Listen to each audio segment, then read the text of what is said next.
I hate long video intros, so I'm going to get straight to it.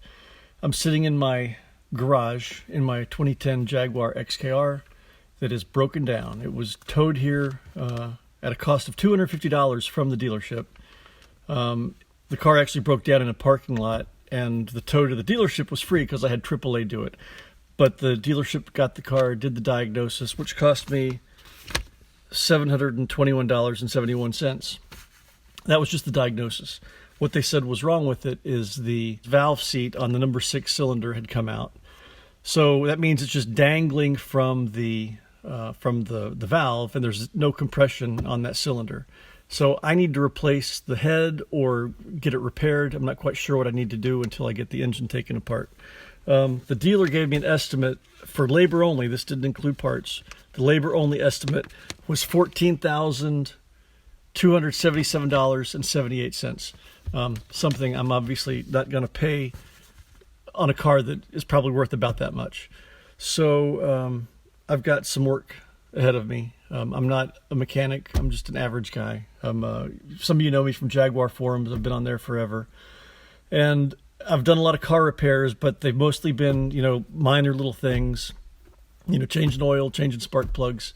I think I can do this. It's going to be a lot of work. When I was a kid, I helped my dad rebuild an engine, and I took auto shop when I was a kid in high school or maybe middle school where we rebuilt a lawnmower engine.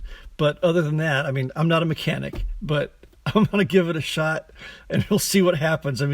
Right now my car is essentially worth nothing because the engine doesn't run. I could probably part it out and, get $10,000 or something for the various parts on it. But I don't want to do that. I want to fix it, and I think I can do it, but I've got a lot of work ahead of me. So here I go.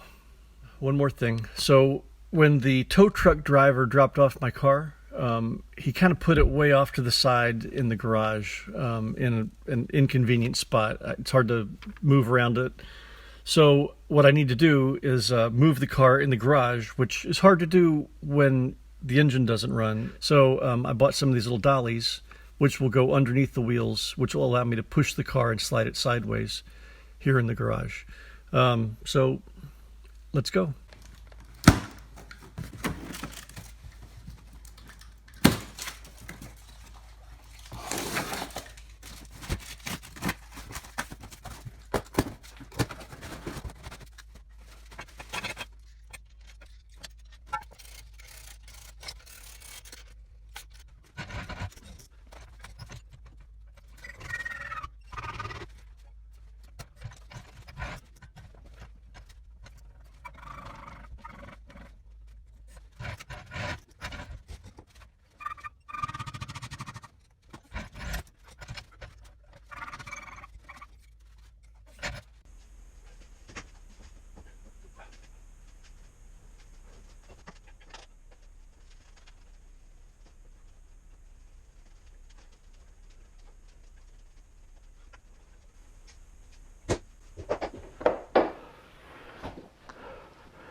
So in order to do this, I really need a good manual on how to take apart and put back together the engine. The Jaguar Forums is an awesome resource. I've been a member of JaguarForums.com for probably 12 years now. They have tons and tons of good information, but they've got this part of it right here, which has the workshop manuals and electrical guides for my specific car. But the information on there, it's not what the dealer uses. It's not what repair places use. So one of the things that's recommended on here is to get a subscription from Topix, Topix.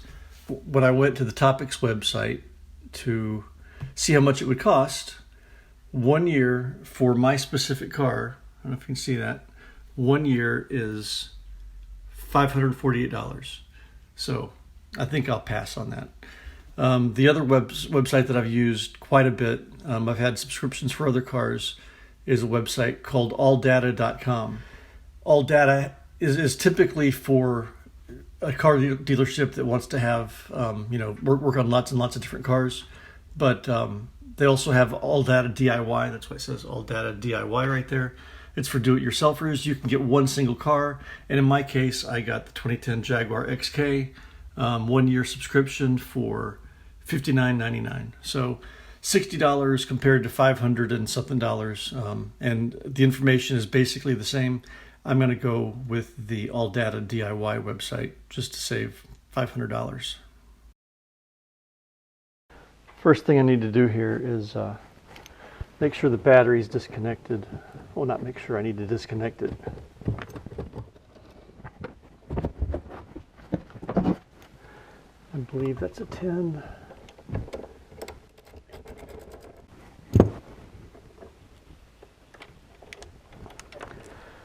Okay, so the number 6 cylinder is the one that the dealer said has the compression issue. So that's the second one from the rear, so it's right around in here somewhere. What I want to do is get that spark plug out so that I can actually, I've got one of those little bore scopes. I want to stick it in there just to see what it looks like. It's not that I don't trust the dealer. I'm sure they're right, but I just want to look at it before I start breaking it down. So to do that, to get to that spark plug, I've got to take this stuff off. There's a cover on there I got to take off. And there's a coil on top of the spark plug I got to take off. This right here, these are the coolant lines for the supercharger. So I've got to get these things off, and when I do that, it's going to probably spill a little bit of liquid, but let's see what happens.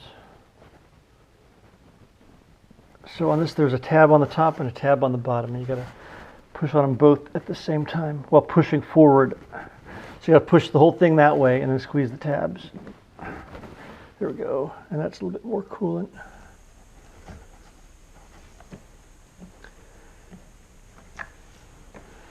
That wasn't too hard.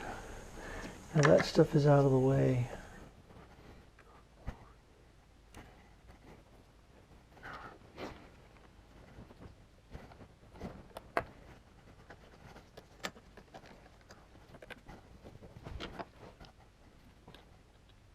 This whole supercharger is going to have to come off eventually too, but I just want to get to the spark plugs right now.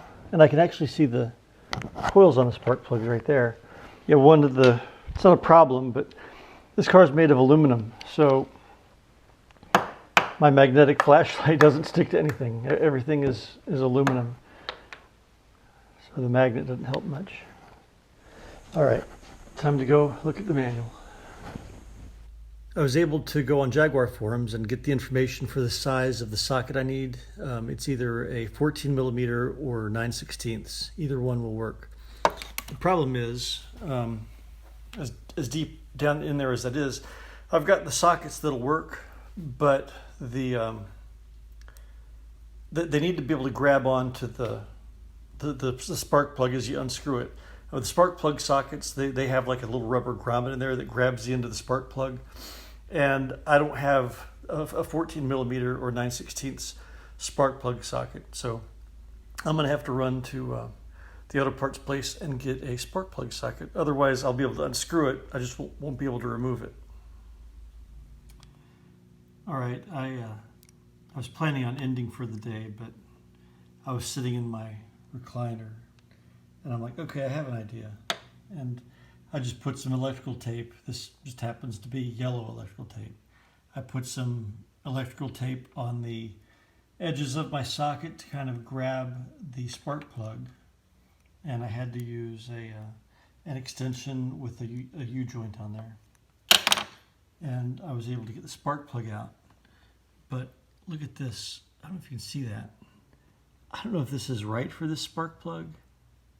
But I mean, that's a tiny little electrode on there. Maybe that's the way it's supposed to be. I don't know.